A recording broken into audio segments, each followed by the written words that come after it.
रूस यूक्रेन युद्ध में मारे गए कर्नाटक के छात्र नवीन शेखरप्पा ज्ञानगोदर का पार्थिव शरीर सोमवार सुबह भारत पहुंच गया है।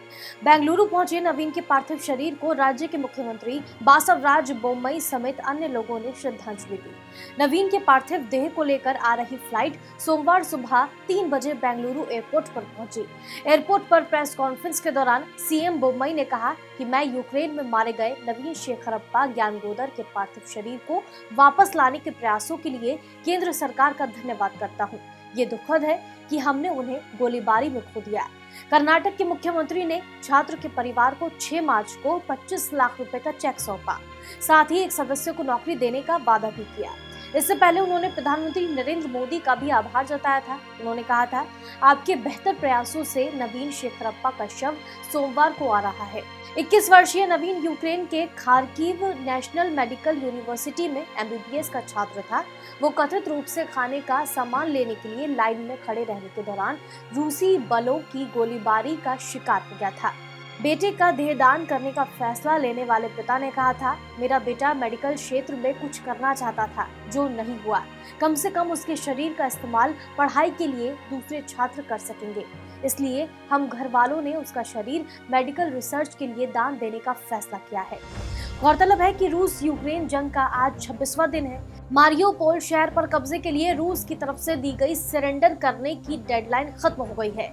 न्यूज एजेंसी रॉयटर्स के मुताबिक रूस ने रविवार रात को मारियोपोल एडमिनिस्ट्रेशन को सरेंडर के लिए मॉस्को के समय के हिसाब से सुबह 5 बजे यानी भारतीय समय अनुसार सुबह 8 बजे की डेडलाइन दी थी। हालांकि यूक्रेन ने सरेंडर के इस प्रस्ताव को पहले ही ठुकरा दिया था। यूक्रेन की डिप्टी पीएम इरिना वेरेस्चुक ने कहा कि सरेंडर करने का कोई सवाल ही नहीं उठता है। किसी भी तरह सरेंडर या हथियार डालने जैसी कोई बातचीत नहीं हो सकती है। उधर रूसी सेना ने रविवार रात को राजधानी कीव के रिहायशी इलाके और एक शॉपिंग मॉल पर एयर स्ट्राइक कर दी।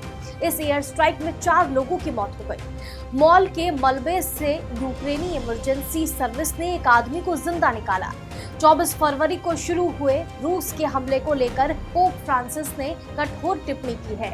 उन्होंने सेंट पीटर्स स्क्वायर में लोगों को संबोधित करते हुए कहा कि यूक्रेन में दमन रोज बढ़ रहा है। उन्होंने रूस के हमले को मानवता को अपवित्र करने वाला करार दिया और इसे निरर्थक जनसंहार की भी संज्ञा दी।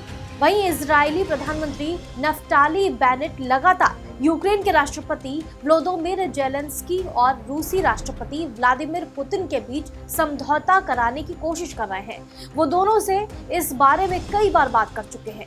अपने पड़ोसी और कट्टर दुश्मन सीरिया में रूस की प्रभावशाली भूमिका के चलते इजरायल लगातार मॉस्को के साथ अपने संबंध खराब होने से बचाने की कोशिश कर रहा है।